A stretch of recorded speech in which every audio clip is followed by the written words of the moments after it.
তো বন্ধুরা, কেমন আছেন সবাই? আমি অনেক দিন পর আমার এই ধানের ভিডিওতে আসলাম। এ পাশে সবাই ধান কেটে নিয়ে চলে গেছে, ফাঁকা ফাঁকা। তা আমি আমার ধানটাই আছে, আর পাশে একটা জমির ধান আছে, আর এ পাশে ওরাও কাটা শুরু করেছে। রবিবারের দিনটা আল্লাহর দিন, সবই সমান। এখন শুক্রবার, শনিবার, রবিবার কোনো ব্যাপার না। আজকে ধান কাটা শুরু করছি, আল্লাহ প্রথম শুরু করছি।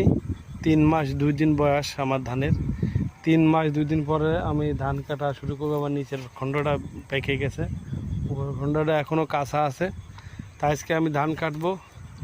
তা সবাই দোয়া করবেন যাতে বৃষ্টি বাদলের থেকে রক্ষা পাই। আর আল্লাহ যা করে ভালোর জন্যই করে। আল্লাহ যদি আমার বৃষ্টি দিয়ে ভাসায় নিয়ে যায়, কিছু করার নেই। তো অবশ্যই সবাই দোয়া করবেন। ধান কাটা শুরু করতেছি।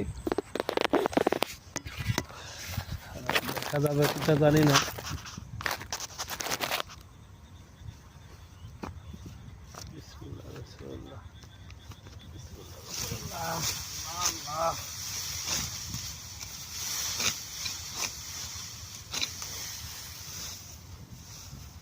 অবশ্যই ধানে মোটামুটি ভালো, আল্লাহ ভরসা। আপনাদের ভালোভাবে দেখাতে পারলাম না, এই পাশে হলে ভালো হতো।